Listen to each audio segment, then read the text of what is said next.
Hola, bienvenidos a la segunda parte del curso de auditoría interno en sistemas de gestión de laboratorio de ensayo y calibración.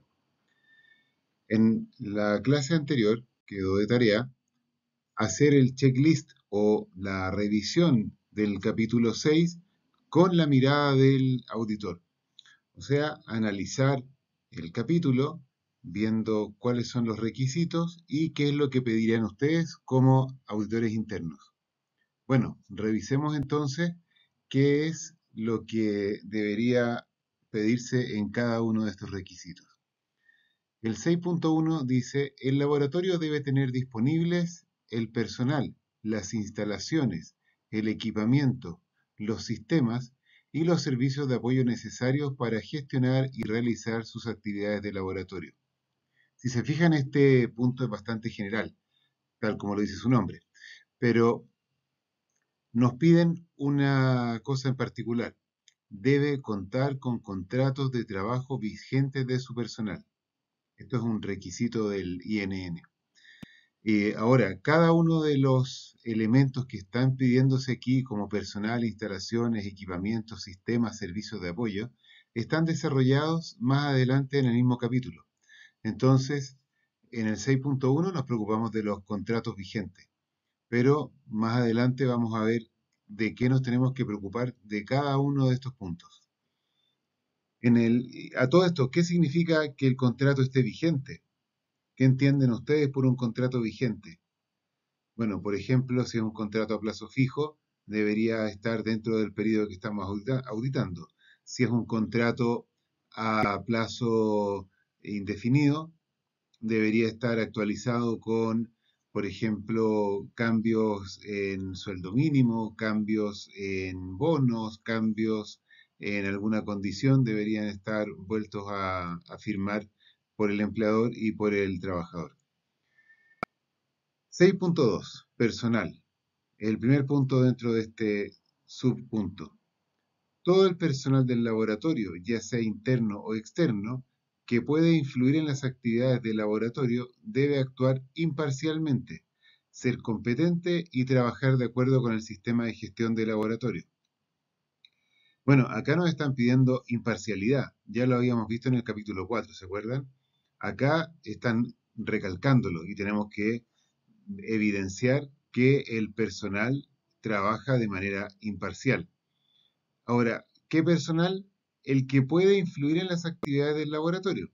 Entonces tenemos que evaluar nosotros, o ustedes, cuál es el personal que podría influir y por lo tanto que debería actuar imparcialmente y por lo tanto debería tener firmado un compromiso de imparcialidad. Además pide que sea competente. ¿Qué significa que sea competente? Bueno, que la persona cuente con las competencias, que vamos a ver un poco más adelante el detalle de estas competencias, para realizar su trabajo y trabajar de acuerdo con lo que pide el sistema de gestión de calidad. ¿Qué significa eso? Hacer las cosas de acuerdo a lo que piden los procedimientos y los instructivos. ¿Cómo auditamos esto? Bueno, le pedimos a las personas que hagan un ensayo, por ejemplo, que hagan un análisis, que realicen alguna tarea en específico y esta tarea debería ser realizada de acuerdo al procedimiento. El personal debería conocer los procedimientos, debería saber dónde están, los puede consultar y ahí tienen algunas preguntas que pueden hacer. ¿Conoce algún procedimiento? Cuénteme, ¿qué procedimiento conoce usted? Vamos a ver algunas técnicas de auditoría más adelante para que ustedes puedan ir haciendo esas preguntas.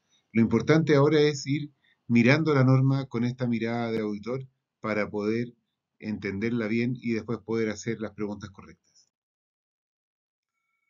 En el mismo punto de personal, el segundo punto dice, el laboratorio debe documentar los requisitos de competencia para cada función que influye en los resultados de las actividades del laboratorio, incluidos los requisitos de educación, calificación, formación, conocimiento técnico, habilidades y experiencia.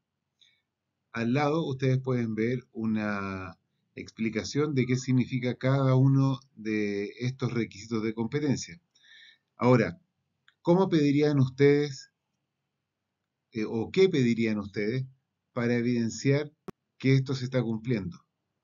Bueno, lo primero es algo que ya tenemos definido, que es el perfil de cargo o la descripción de cargo. En función de esta descripción de cargo, o perdón, en esta misma descripción de cargo, se define cuáles son los requisitos que se pide para cada una de las personas. Por ejemplo, en educación podría ser un químico farmacéutico, por ejemplo, ¿cierto? En calificación, que tenga alguna calificación como licencia de conducir, que tenga una calificación emitida por el SAC para realizar alguna actividad, ¿cierto? En formación, que tenga capacitaciones como esta que están teniendo ahora. En cuanto a conocimiento técnico, acá sale un ejemplo que dice cromatografía. Claro, es un conocimiento muy técnico que está asociado justamente a una actividad del laboratorio. Entonces, puede obtenerse con capacitación o formación, ¿cierto? Puede obtenerse con trabajo, con experiencia. Bueno, de alguna manera tiene que demostrar que tiene ese conocimiento. Habilidades generalmente está asociado a habilidades blandas, pero también pueden ser algunas habilidades duras. Y experiencia, los años que lleva trabajando en el área, en la empresa, en otros laboratorios. Eso tenemos que definirlo como empresa, como laboratorio. ¿Qué es lo que queremos? Y ustedes como auditores tienen que ver que la persona que ocupa el cargo cumple con estos requisitos de competencia. Entonces, comparan la descripción de cargo con lo que la persona tiene en su carpeta. Por ejemplo, el gerente técnico o un analista se le piden ciertas competencias y ustedes tienen que ver que los documentos que están de respaldo son suficientes. Un caso interesante, las personas que se les pide licencia de conducir. Bueno, vamos a ver en la carpeta si está una copia de su licencia de conducir y tiene que estar vigente. Eso es importante. En el punto 3 dice, el laboratorio debe asegurarse de que el personal tiene la competencia para realizar las actividades de laboratorio de las cuales es responsable y para evaluar la importancia de las desviaciones. Entonces, acá me adelanté un poco en el punto anterior, pero acá estamos validando o verificando que las personas que trabajan en el laboratorio tienen las competencias que se definieron en el punto anterior, en el 622. En el 624 dice, la dirección del laboratorio debe comunicar al personal sus tareas, responsabilidades y autoridad. ¿Ok? El laboratorio o el gerente o el director, ¿cierto? El cargo más alto, tiene que comunicar de alguna manera a las personas qué es lo que tienen que hacer, cuál es su responsabilidad, cuál es su autoridad. ¿Cómo hacemos eso? En general, se entrega el descriptor de cargo, ¿cierto? Y ahí está toda esta información que hemos mencionado. ¿Cómo evidencian que ese descriptor de cargo fue entregado y la persona lo recibió? Lo más simple es que en la carpeta del personal esté una descripción de cargo firmada por el trabajador que evidencie que leyó y aceptó el cargo entregado.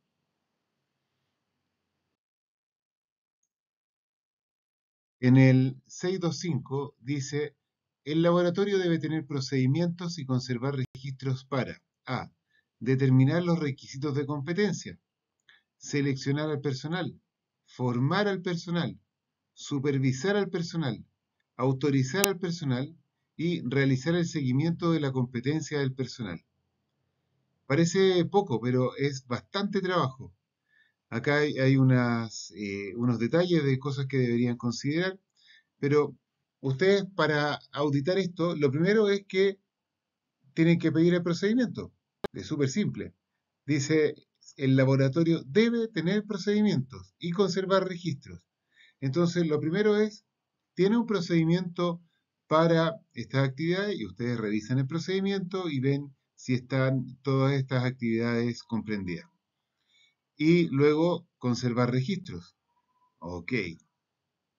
Determinados los requisitos de competencia, perfil de cargo, ¿cierto? Seleccionar al personal. Ah, ¿qué dice el procedimiento? ¿Cómo van a seleccionar al personal? ¿Qué registros van a quedar? Y piden esos registros. Formar al personal, o sea, capacitación. ¿Qué registros quedan de esta actividad?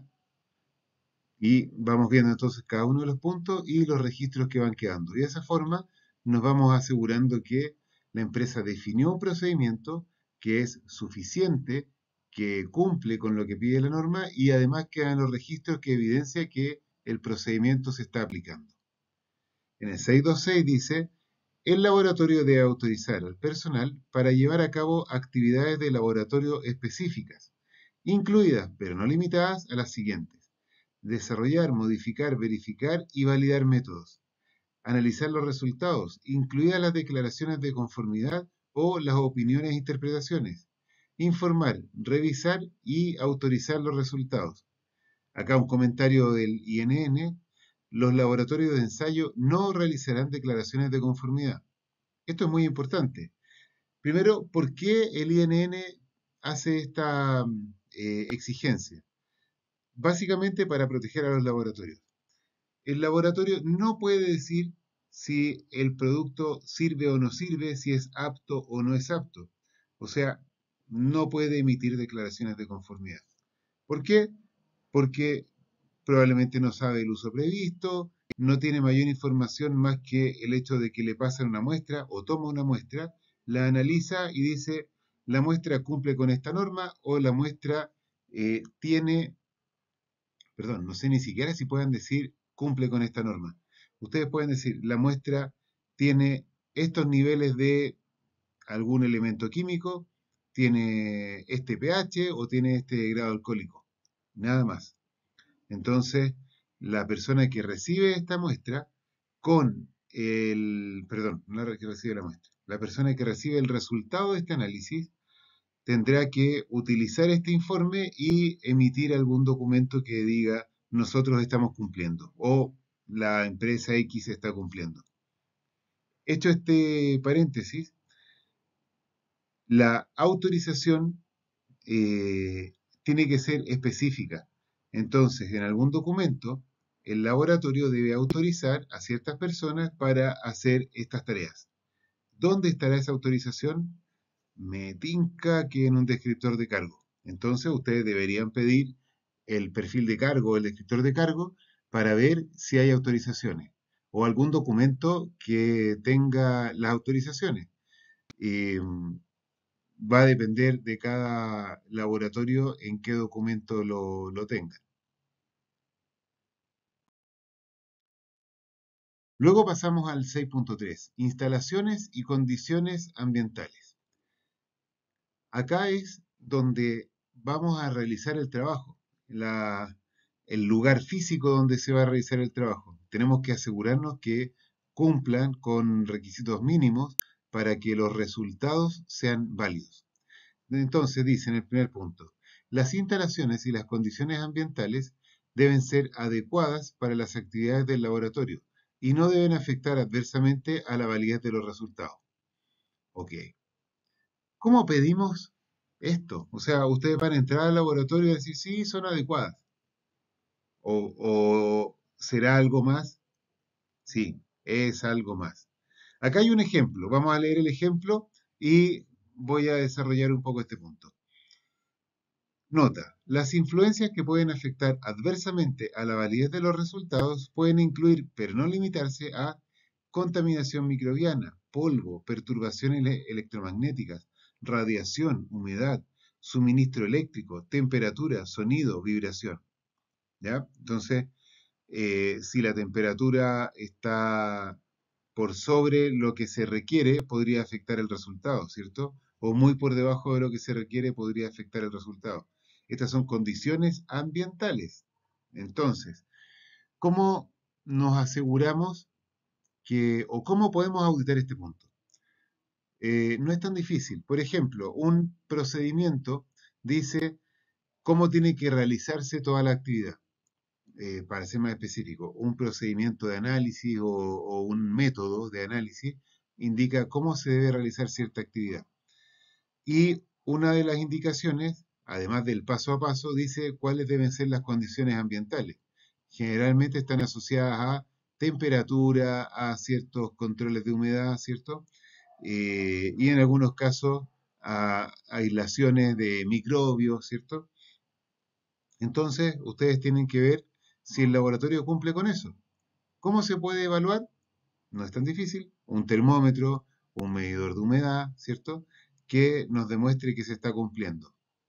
Acá, importante, acabo de mencionar dos instrumentos, un termómetro y un medidor de humedad. ¿Estarán calibrados? Entonces, como buen auditor, uno revisa si está midiendo la temperatura, si está correcta, anota la temperatura y anota cuál es el termómetro que se está utilizando, para después ver si está calibrado, si está correctamente funcionando. Eh, 6.3.2. Se deben documentar los requisitos para las instalaciones y las condiciones ambientales necesarias para realizar las actividades del laboratorio. Ok.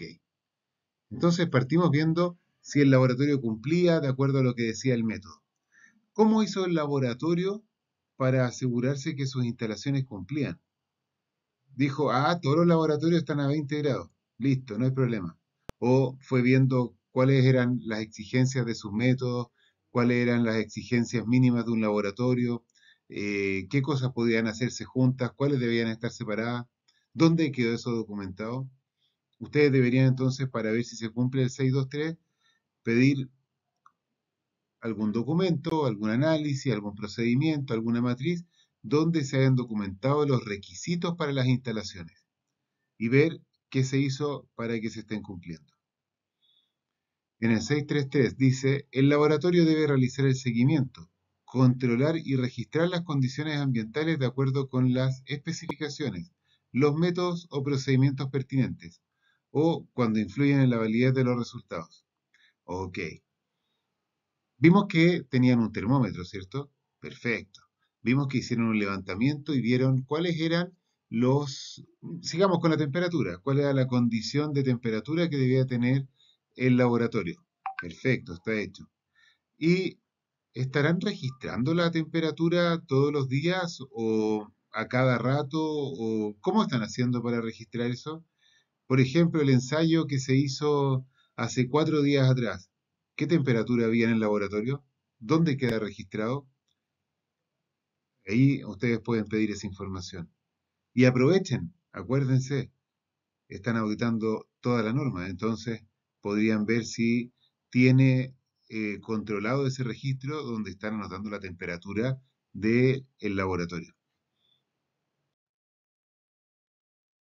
Seguimos con las instalaciones y condiciones ambientales. En el punto 634 dice, se deben implementar, realizar el seguimiento de y revisar periódicamente las medidas para controlar las instalaciones y debe incluir, pero no limitarse, a lo siguiente. Acceso y uso de áreas que afecten a las actividades del laboratorio. Prevención de contaminación, interferencia o influencias adversas en las actividades del laboratorio. Separación eficaz entre áreas en las cuales hay actividades de laboratorio incompatibles. Ok, partimos con el laboratorio, hicimos todas las separaciones y estamos revisando, no sé si permanentemente, pero hacemos un seguimiento de que las medidas que tomamos sean suficientes, que se mantengan en el tiempo. ¿Tenemos algún control de acceso a las personas, a las instalaciones? ¿Cualquiera puede entrar? ¿Dónde está definido ese control de acceso? ¿Cómo funciona? ¿Hay registros? ¿Cómo nos estamos asegurando que no se contaminen nuestras muestras? Porque a veces la muestra pasa de un muestreo, se guarda en alguna parte, entra a un refrigerador, después pasa a otra área. Entonces, ¿cómo estamos asegurándonos que esta muestra no se contamine? Bueno, hay un poco, no me estoy yendo a otro punto de la norma, ¿cierto? Que es con el cuidado de la muestra, pero está asociado también a las condiciones ambientales que tenemos. Tenemos que evaluarlo, ¿cierto? ¿Y la separación es eficaz? ¿Hemos tenido alguna contaminación cruzada entre un área del laboratorio y otra o no? Ahí tenemos que ir evaluando, por ejemplo, desde una no conformidad o de algún ensayo no conforme, ver si es que nos afecta de alguna manera o no. El 635 dice, Cuando el laboratorio realiza actividades de laboratorio en sitios o instalaciones que están fuera de su control permanente, debe asegurarse de que se cumplen los requisitos relacionados con las instalaciones y condiciones ambientales de este documento. O sea, la instalación donde va a hacerse el trabajo debe cumplir con todo lo exigido por el capítulo 6.3 de instalaciones y condiciones ambientales y si nos acordamos en los puntos anteriores, debería cumplir con toda la norma. Bueno, pasamos al capítulo 6.4 de equipamiento. 641 dice, el laboratorio debe tener acceso al equipamiento, incluido pero sin limitarse a instrumentos de medición, software, patrones de medición, materiales de referencia, datos de referencia, reactivos, consumibles o aparatos auxiliares que se requieren para el correcto desempeño de las actividades de laboratorio que pueden influir en los resultados. Bueno, acá las notas están detallando un poco lo que tiene que ver con los materiales de referencia, ¿cierto? Y también con, eh, ¿cómo se llama? Eh, el trabajo, o sea, la certificación de estos materiales. Ustedes tienen que asegurarse que todos estos equipos estén disponibles y estén en las condiciones correctas para poder trabajar con ellos. ¿Cómo nos aseguramos de eso? Ustedes deberían preguntarle a su auditado cómo se aseguran que estos materiales, que estos equipos estén en buenas condiciones. Y aquí estamos hablando de calibración, estamos hablando de almacenamiento, estamos hablando de ciertas verificaciones, ¿cierto? Que nos aseguran que nuestros equipos están funcionando o que están disponibles correctamente.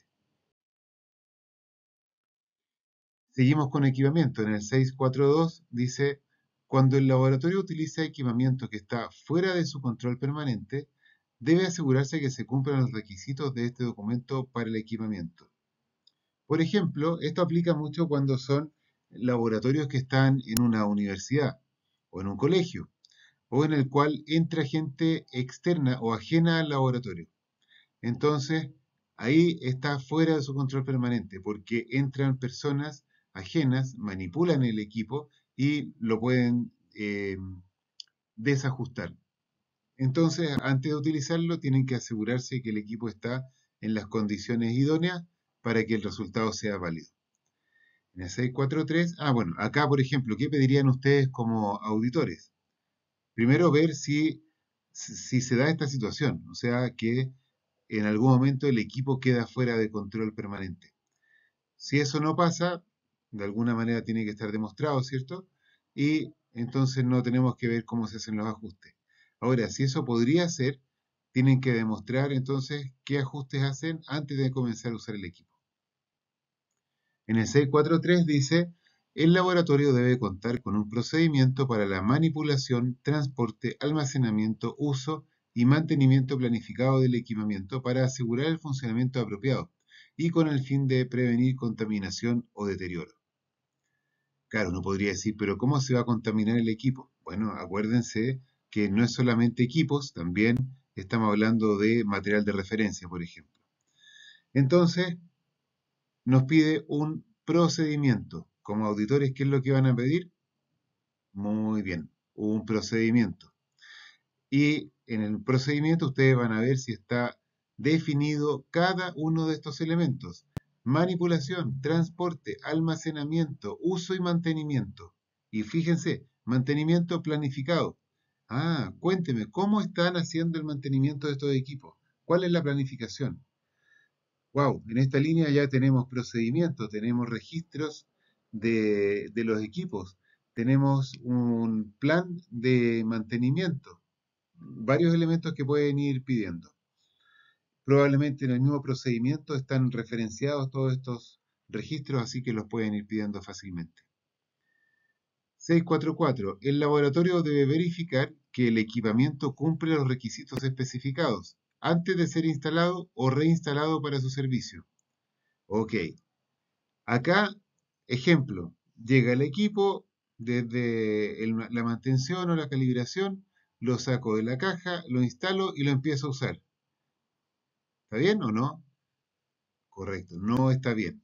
Tenemos que asegurarnos que el equipo cumple con los requisitos especificados. Entonces, ¿qué hacemos? Podemos usar una muestra que tiene resultado conocido, ¿cierto? Y con eso ya estamos validando o verificando que el equipo nos va a dar un resultado correcto. Acá la palabra correcta es verificar, ¿cierto? Entonces, una vez que ya está instalado y está verificado, lo podemos poner en uso. Ok, ¿qué vamos a pedir? ¿Qué pediríamos? ¿Qué se les ocurre? Un, con R, registro, muy bien. Entonces, al pedir un registro, ¿de qué? Ah, de verificación. Y con eso nos aseguramos que el equipo que llegó en cierta fecha determinada tuvo una verificación en una fecha o la misma fecha, ¿cierto? Una fecha posterior a la misma fecha. Y luego de eso se comenzaron a hacer los análisis. 645. El equipo utilizado para medición debe ser capaz de lograr la exactitud de la medición y o la incertidumbre de medición requerida para proporcionar un resultado válido. Ok. Entonces, el resultado que nos está entregando está dentro de lo esperado. Eso dentro de lo esperado está con la exactitud o dentro de la medición esperada, perdón, de la incertidumbre esperada. Con eso podemos seguir adelante. ¿Qué vamos a pedir? Un registro en el cual se haya evidenciado que el equipo al verificarlo está con la medición exacta o dentro de la incertidumbre esperada. Seguimos con los equipos, el 646. El equipo de medición debe ser calibrado cuando la exactitud o la incertidumbre de medición afectan a la validez de los resultados informados y o se requiere la calibración del equipo para establecer la trazabilidad metrológica de los resultados informados. Ah, chuta, a mí me dijeron que se calibraba una vez al año o se calibraba cada 6 meses. Bueno, vamos al 647. El laboratorio debe establecer un programa de calibración, el cual se debe revisar y ajustar según sea necesario para mantener la confianza en el estado de la calibración. Y leamos al tiro el 648. Todos los equipos que requieran calibración o que tengan un periodo de validez definido se deben etiquetar, codificar o identificar de otra manera para permitir que el usuario de los equipos identifique fácilmente el estado de la calibración o el periodo de validez. ¿Qué significa esto? Tenemos que asegurarnos que nuestros equipos estén calibrados para que la medición esté entregándonos resultados válidos. Para eso tenemos que estar comprobando de alguna manera, tenemos que definir una frecuencia para comprobar que este resultado es válido y también una frecuencia para un programa de calibración. Este programa de calibración podría ser una vez al año, podría ser cada 6 meses, tenemos que ver qué es lo que recomienda el fabricante. Ahora, ¿qué pasa si el equipo sale a terreno y está siempre yendo a donde el cliente? Probablemente la calibración tenga que ser más frecuente que un equipo que está siempre en el laboratorio. ¿Qué pasa si decidimos calibrar un equipo y ese equipo se usa solamente para hacer verificaciones a otros equipos? Lo usamos poco. Entonces, ¿podríamos calibrarlo cada 2 años? Puede ser. Tenemos que evaluar esas condiciones y definir qué es lo que nos conviene. Ok, dicho esto, como auditores, ¿qué vamos a pedir? Bueno, primero que nada, que los equipos estén calibrados, ¿cierto? Al momento de hacer la auditoría. Que exista un programa de calibración. Que la frecuencia de calibración esté definida de acuerdo a un criterio y que esté justificado este criterio. Podrían decir, una vez al año todos los equipos, ¿ok? Y ustedes pueden decir, ¿por qué una vez al año todos los equipos? Podría ser que un equipo requiera cada 6 meses o que requiera cada 2 años. Entonces, tiene que haber una justificación detrás de este periodo de calibración.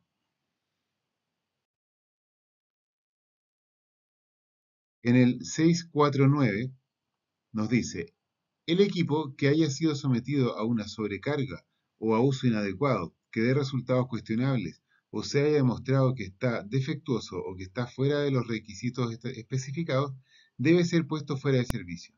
Este se debe aislar para evitar su uso o se debe rotular o marcar claramente que está fuera de servicio hasta que se haya verificado que funciona correctamente.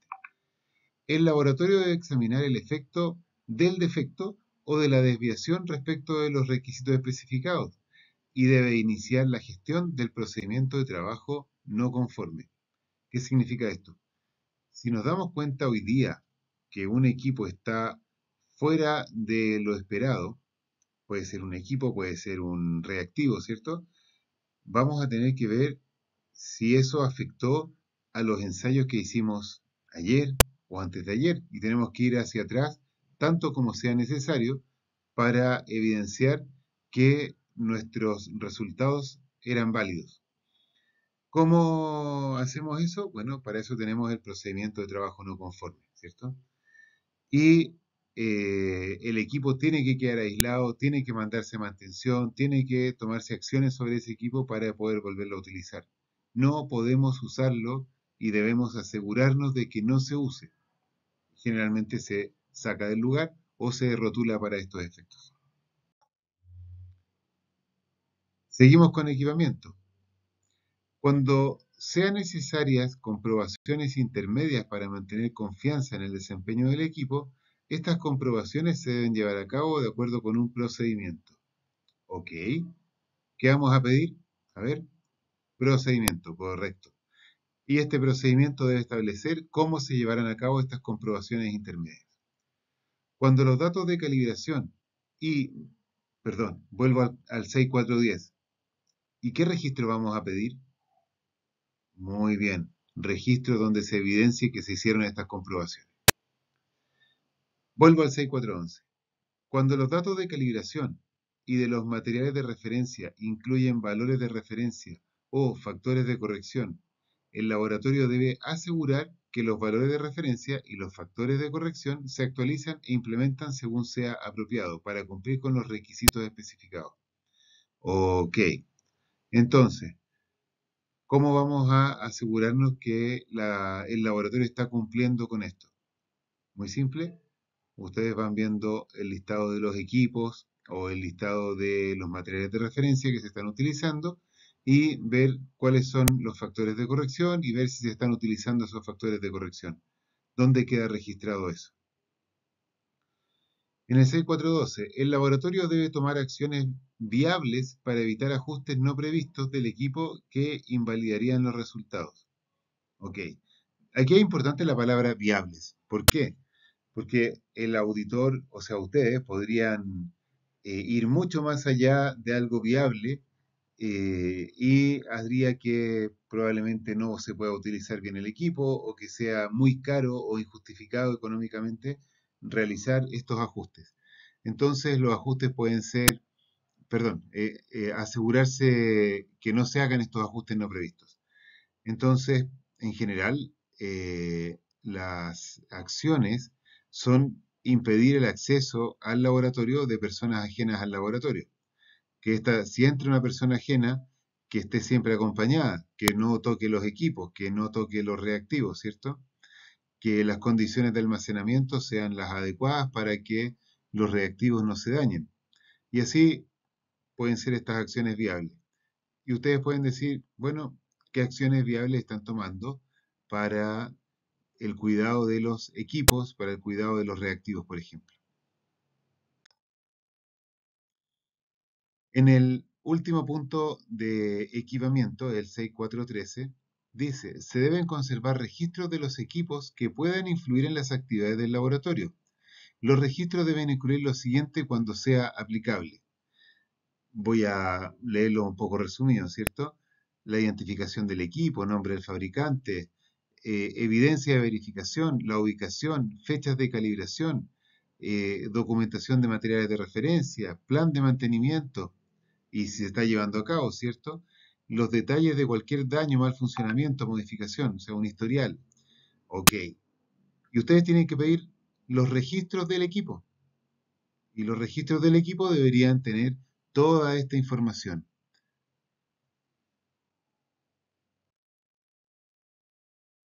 Entramos al 6.5 de trazabilidad metrológica. El laboratorio debe establecer y mantener la trazabilidad metrológica de los resultados de sus mediciones por medio de una cadena ininterrumpida y documentada de calibraciones, cada una de las cuales contribuye a la incertidumbre de medición, vinculándolos con la referencia apropiada. ¿Qué significa esto? Que ustedes tienen que tener sus equipos calibrados y quien los calibra debe tener sus instrumentos de calibración también calibrados y trazables a el patrón que sea de referencia internacional. Entonces, de alguna manera ustedes están, o sea, no de alguna manera, con esto ustedes están asegurándose que el resultado que está entregando su equipo es válido siempre y en cualquier parte. 6.5.2. El laboratorio debe asegurarse de que los resultados de la medición sean trazables al Sistema Internacional de Unidad, el SI, mediante la calibración proporcionada por un laboratorio competente o los valores certificados de materiales de referencia certificados proporcionados por productores competentes con trazabilidad metrológica establecida al SI, o la realización directa de unidades del SI aseguradas por comparación directa o indirecta con patrones nacionales o internacionales. Fíjense acá que nos pide que trabajemos con unidades del sistema internacional. Entonces, no vamos a trabajar con pulgadas, no vamos a trabajar con millas, sino que con metros, con centímetros, ¿cierto? Es importante que tengamos claro esto para que no hayan errores después en el número que se entregó y la unidad con la que se está acompañando este número. El 653, también de trazabilidad metrológica.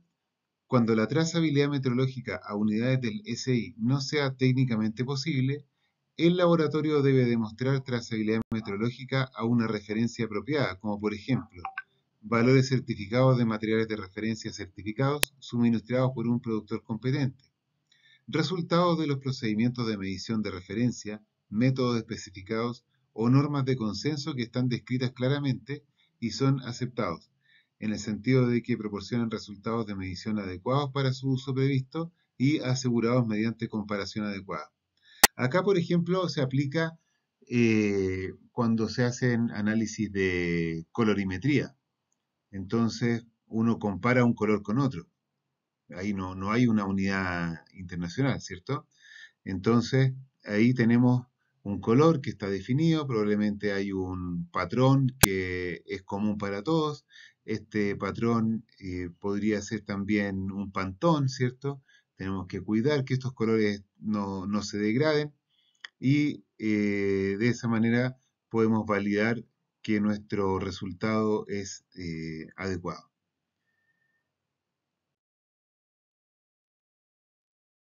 Productos y servicios suministrados externamente. Aquí estamos en compras. Y no es compra solamente de productos, sino que también de servicios, y no de cualquier servicio, sino que vamos a ir viendo aquí en detalle a qué servicio se refiere. En el primer punto dice, el laboratorio debe asegurarse que los productos y servicios suministrados externamente que afectan a las actividades del laboratorio sean adecuados y utilizados únicamente cuando estos productos y servicios a. están previstos para la incorporación a las actividades propias del laboratorio y b. se suministran parcial o totalmente directamente al cliente por el laboratorio, como se reciben del proveedor externo. Se utilizan para apoyar la operación del laboratorio. Entonces tenemos que asegurarnos que nuestros productos, que es el primer punto, cumplen con las especificaciones necesarias, se han revisado y están adecuados para poder utilizarlos. ¿Qué evidencia pedirían ustedes? Bueno, por ejemplo, órdenes de compra, revisiones de fichas técnicas, revisiones de que los productos cumplen con las especificaciones mínimas.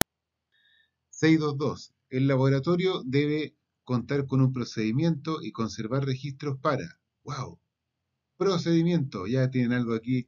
Fíjense cuando la norma les regala una facilidad.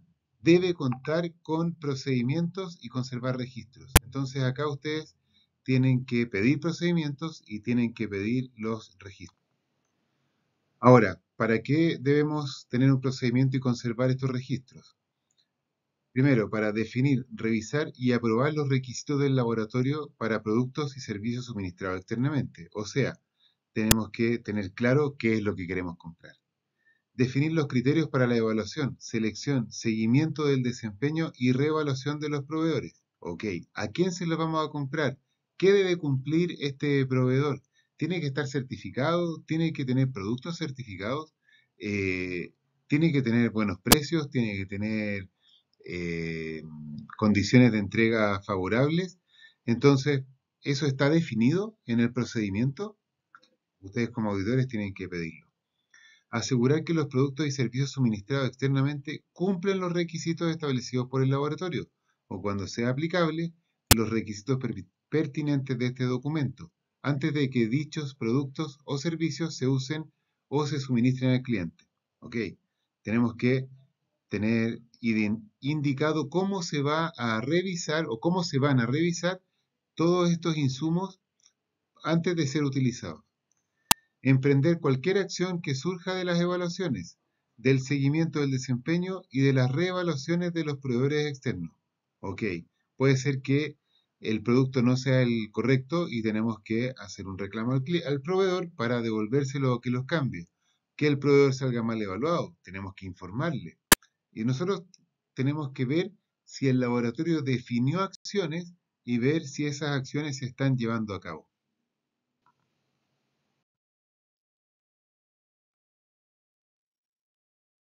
En el 6.6.3 dice, el laboratorio debe comunicar a los proveedores externos sus requisitos para los productos y servicios que se van a suministrar, los criterios de aceptación, la competencia, incluyendo cualquier calificación requerida del personal, las actividades que el laboratorio o sus clientes pretendan llevar a cabo en las instalaciones del proveedor externo.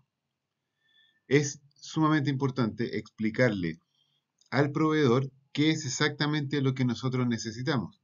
Y ustedes como auditores tienen que evidenciar que eso sí se explicó, sí se indicó correctamente, porque van a ser los elementos con los cuales va a ser evaluado el proveedor, van a ser los elementos con los cuales van a evaluar los productos o los servicios suministrados, van a ser los elementos con los cuales van a hacer las calificaciones. Acá entra el caso en que ustedes tienen que ver si el laboratorio definió cuáles iban a ser los criterios, en base a qué se definieron esos criterios y si se están evaluando correctamente esos criterios. Uno de los criterios más importantes es cuando se haga una subcontratación, es si el laboratorio subcontratado está acreditado en la 17.025 o cumple con lo que pide esta norma. Entonces, eh, parte de la revisión que ustedes tienen que hacer es ver si el procedimiento de compra o asociado a este punto cumple con estas exigencias y si existe un registro donde se hagan todas estas evaluaciones y cómo se están haciendo estas evaluaciones. Hasta aquí con la clase de hoy. Eh, Espero que haya aclarado sus dudas con respecto a la tarea que les dejé del capítulo 6 y quedo atento a recibir sus preguntas, comentarios para poder seguir trabajando después en los siguientes capítulos.